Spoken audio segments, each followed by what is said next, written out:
9/11 is a day in America that will forever live in infamy. Twin Towers fell in New York City. The Pentagon was hit. Hundreds lost their lives to 4 terrorist attacks on airplanes, and thousands were lost to the aftermath. President Donald Trump has designated today, 9/11, as Patriot Day, a day we remember those who were lost to terrorism and remember the emotions felt throughout our country.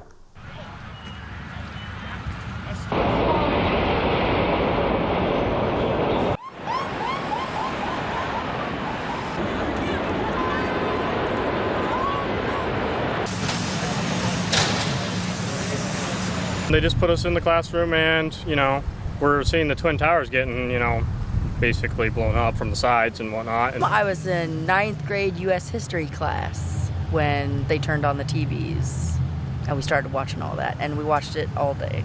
You were angry and you were sad because, of course, it flooded over you how many people were in the building and that they, that people were dying at that moment, and you're watching this all happen in real time. And befuddled at first, well, why us?